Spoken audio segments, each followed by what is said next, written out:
There we are, back in the countryside, although a load of noisy Spanish have just arrived, tooting their horns, playing loud music.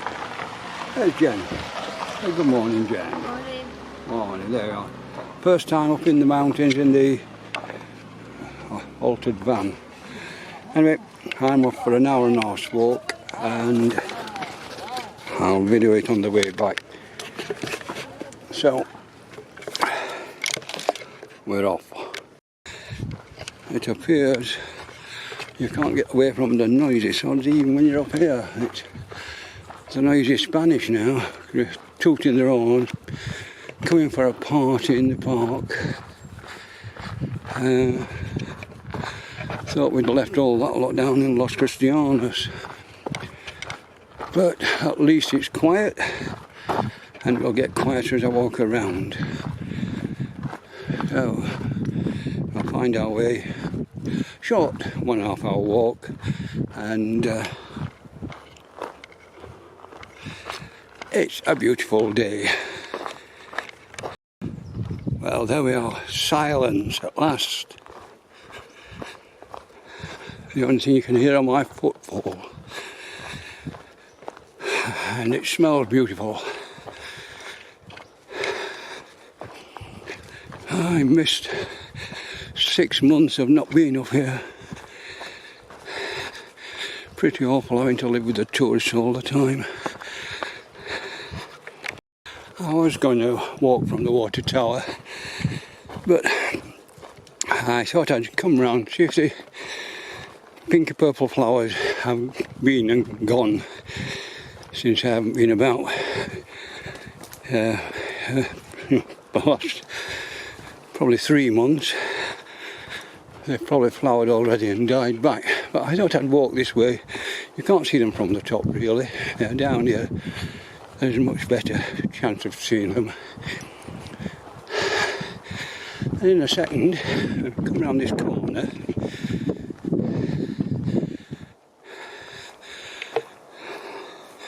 I'll just climb this way. In the distance is Teide. Quite hazy today. I don't know why the blue tinge.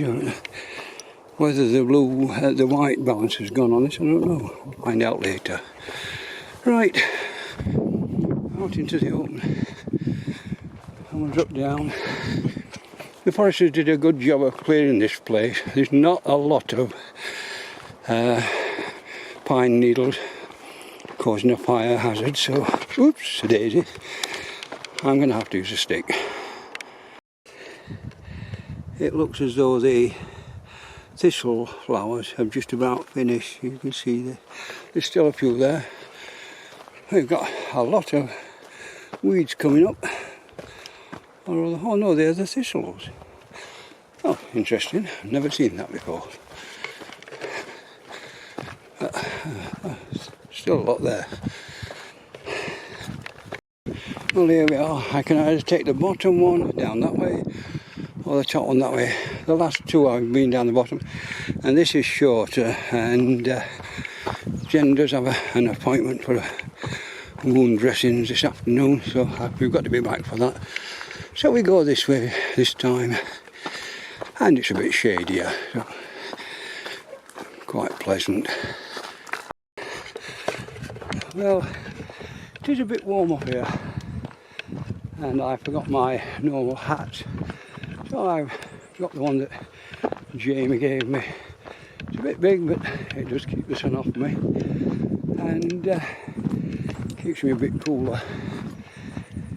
It is very nice up here again. As you can see, Jamie Gaynor, it's still as pretty as it ever was. It's a slightly different way around to what I normally walk around this course, but we'll get back to the normal path soon. And right, as far as I remember, it comes out somewhere under it does, under the pylons, the electricity cables that run all the way across, and in the distance there is Teide. I've just come up a steep climb, that's why I'm puffing slightly. But let me untangle myself again. There is Tady in the distance. It's always confusing this. I've been several ways, but this is, you walk in the opposite direction you think to get out of this one.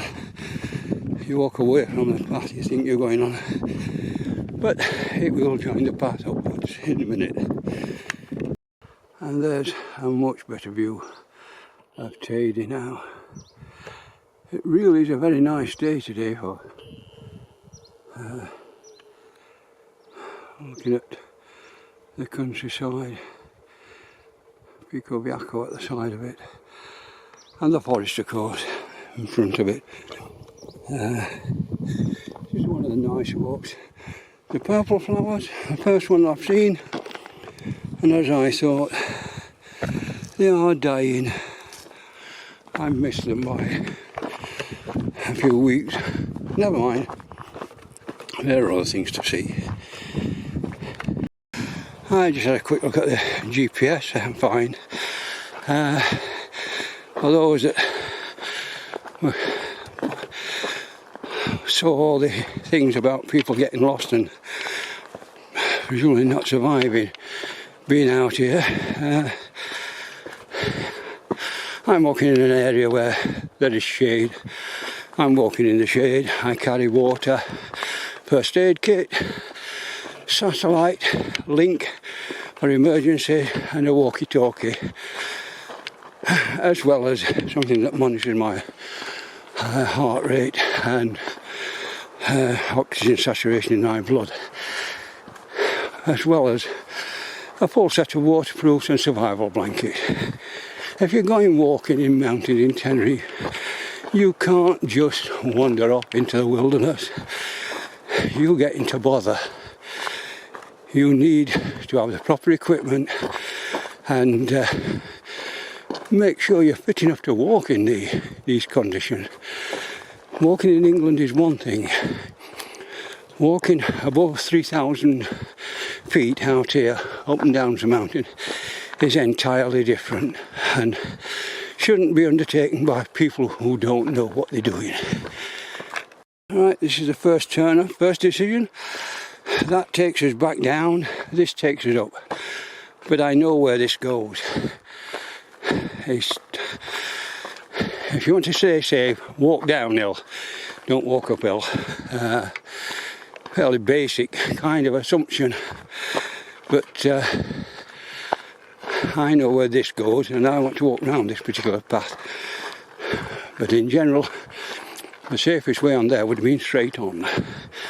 This isn't dangerous, it's just a steep climb. And this is the second turn off. You can go down there or go up the hill. We're going up the hill. If you go down there, you finish up in the lava field, crossing a lava field. You don't want to be in there. So you can't walk up these places either without a map and GPS. You're asking for trouble. Most people don't realise when they walk in circles. You have one dominant leg that makes you walk in circles, and if you rely on your sense of direction, you'll come unstuck. Anyway, I'm climbing hard. When we get to the top here, it's time to stop for a drink. Right, oopsie daisy. We now have some shade. So, a good time to stop. That'll do. I drink fizzy water, and that always helps the effect of altitude. But you need this. I can at least half a litre sometimes.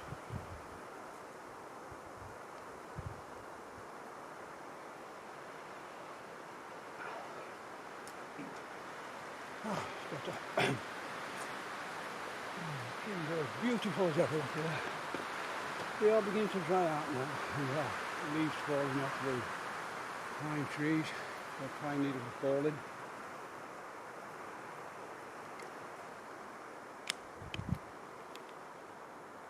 but still really attractive. Let's put that away. They're all fairly straightforward, simple safety precautions one should take.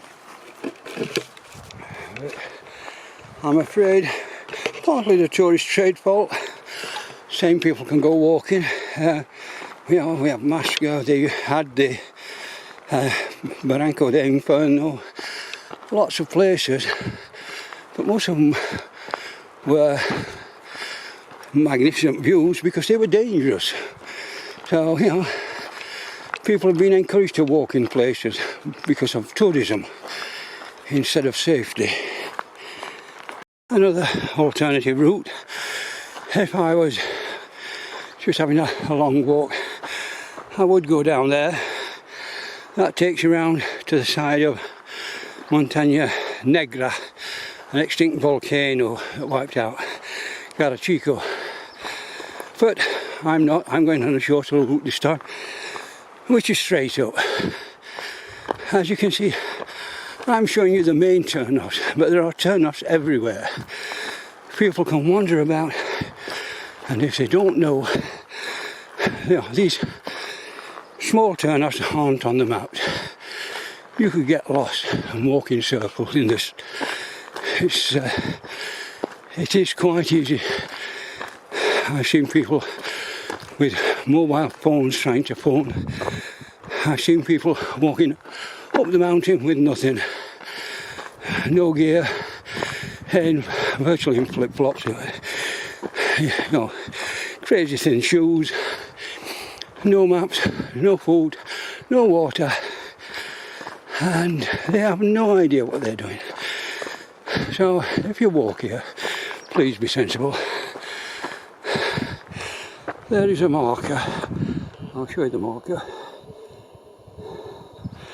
If I can find the marker. Where is it gone? Let me move into it.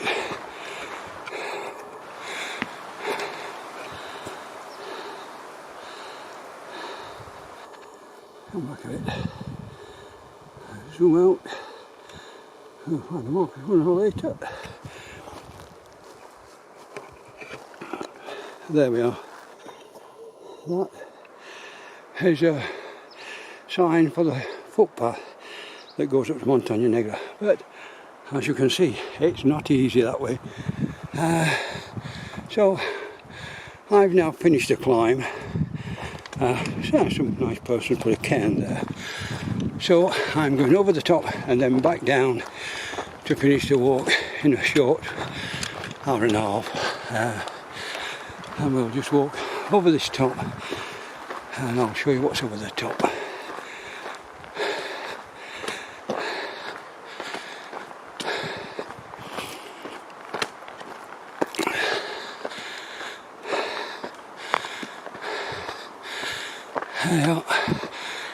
And there's normally flowers down this way, but whether they've died out by now, we're way past spring here. We're into summer and the plants up here will start drying out. But they are. It's beautiful. Pines. You won't walk in your own countryside as long as you treat it with caution. Right, that's another junction. Up the way takes you up to Montaña Negra. This way takes me back, but even so, I will check on my GPS and I will walk 100 metres down this path and check again to make sure I am on a path going in the right direction. There we are. Shows I'm going down on the path I intended. So, with sensible precautions you can enjoy walking in Tenerife. Well, as you can see, as you can hear, we're now going downhill. I'm not climbing anymore, so I'm not panting for breath. It's fairly easy. You just have to be careful with your knees. Make sure you don't damage them by dropping down too big of steps. But it's now fairly easy as long as you stay cool and hydrated. I've just had my second water stop.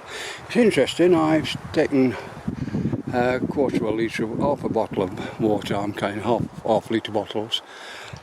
In winter I would very rarely drink it, but today I've needed more water. It's hotter. These are the trees, beautiful pines, woodland forest. Right, we will walk a bit further and keep moving. But the advantage of the woodland is you're in shade. There are places on Tenerife where you will be walking in full sunshine all day. This time of year, this time of day, that is a recipe for disaster. No shade, and in a temperature of over 30, you're gonna overheat fairly rapidly if you're doing any kind of work. Even if you're not, you're likely to overheat. So you need shade, and you need to know it's there. Well, here we are approaching the signpost, the bottom signpost that come from a recreation area where I started from, or the water tower further up, water reservoir further up in San Jose. You eventually get to this point, which is the signpost for Chiñero, where most people are trying to get to. Once you get here, it's fairly simple straight up, but it's not a short walk. The way back, when you're going back down, slightly different. Lots of cases. Let me go around this corner and show you.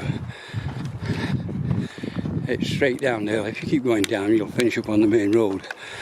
But certainly going up, the first stop would be at Montaña Negra, where you're looking at the volcano.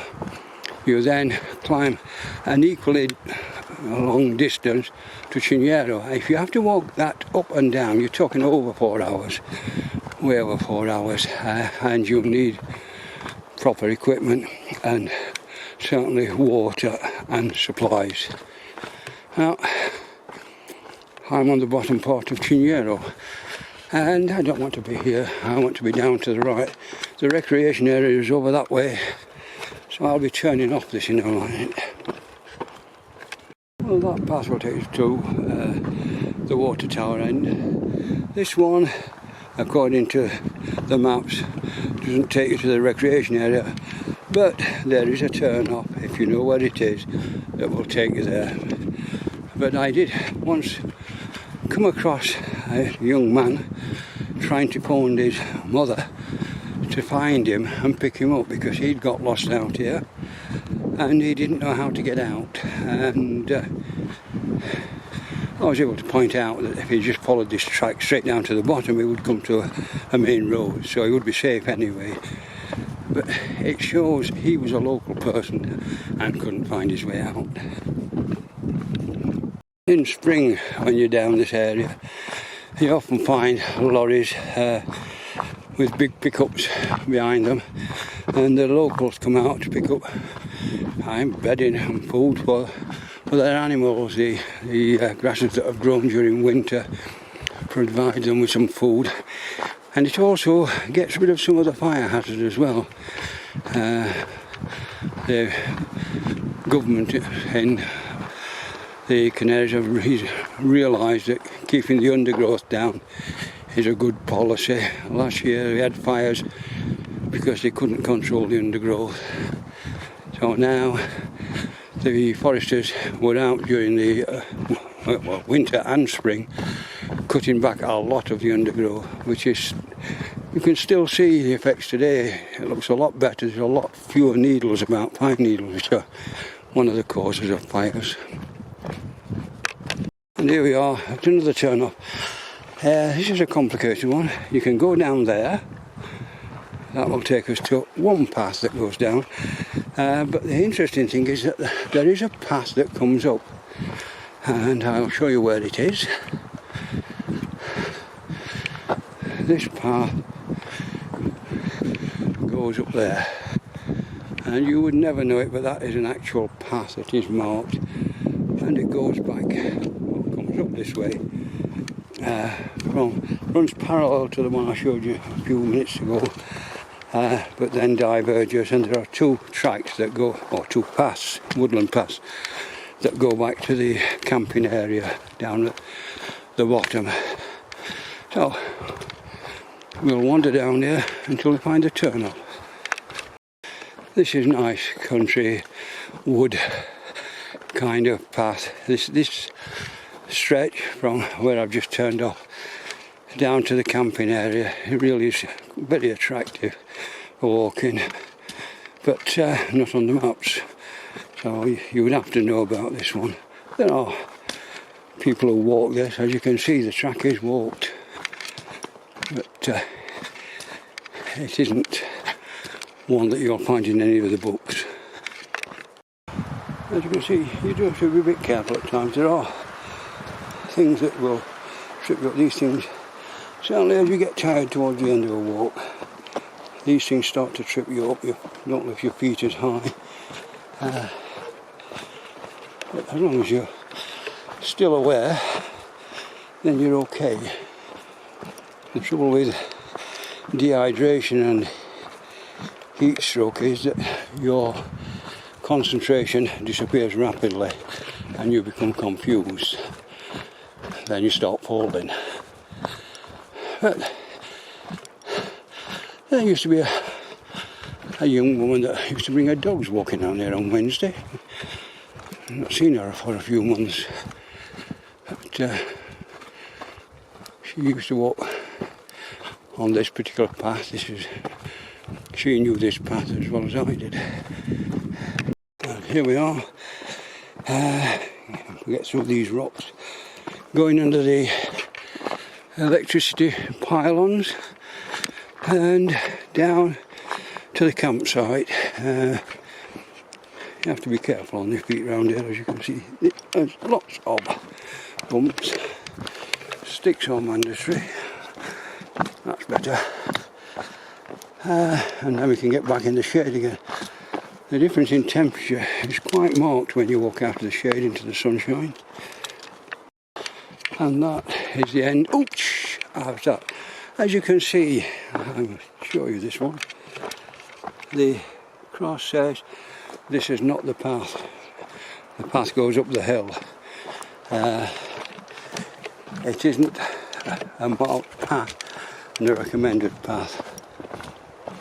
These are the signs for recommended paths, as you can see.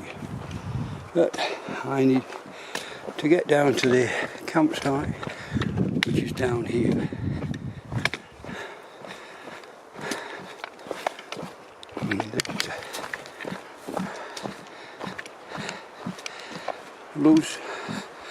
Loose stone and grit. But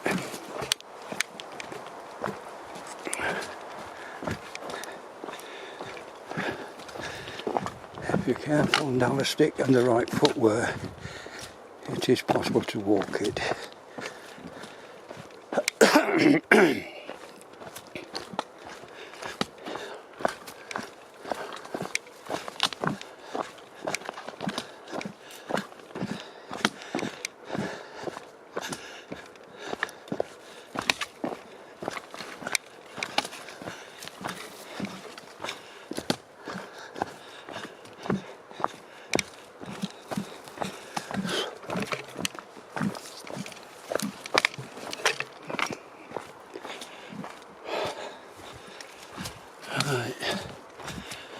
Well, I said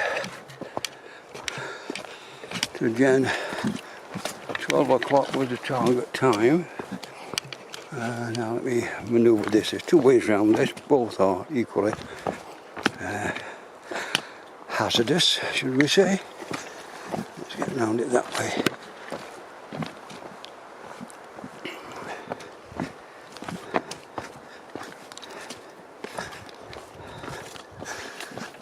There we are, around the... yes, I'm possibly going to be 5 minutes late.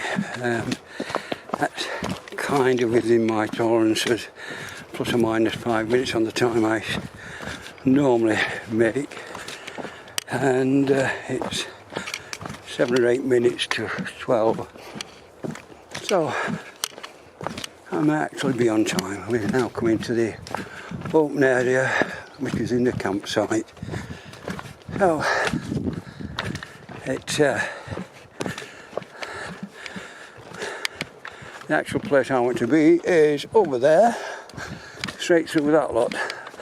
I've never actually been down and found a way through, so I'll walk this one, which we've walked dozens of times. It takes us round the bottom of the campsite rather than through the centre of it.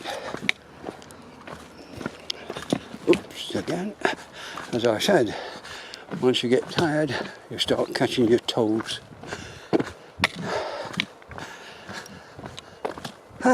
Well, that's been an interesting walk. I'll be back at the campsite in 5 minutes. What you can't recognise from pictures and sound on this is the smell, I presume, of barbecues. If not, I'm walking into a forest fire.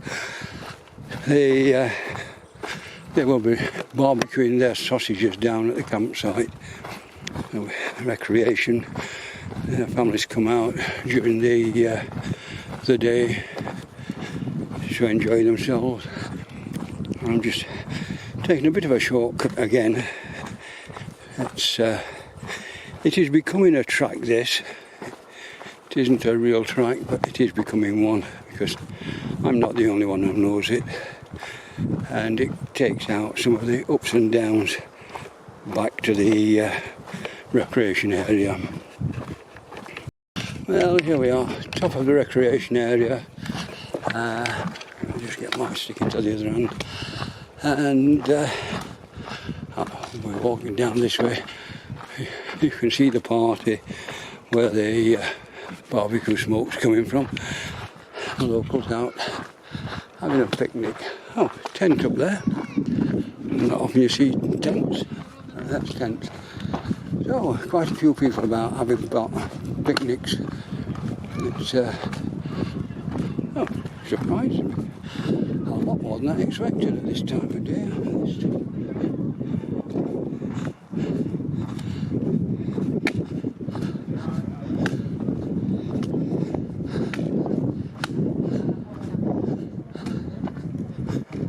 And here we are, back where we started from. I like the tablecloths. The whole Tranquilman's come out with a spanny. Let's get some here, and there we are. And the time is 3 minutes to 12, so I'm 3 minutes early, probably 2 minutes early by the time I get there. So I'm back on time.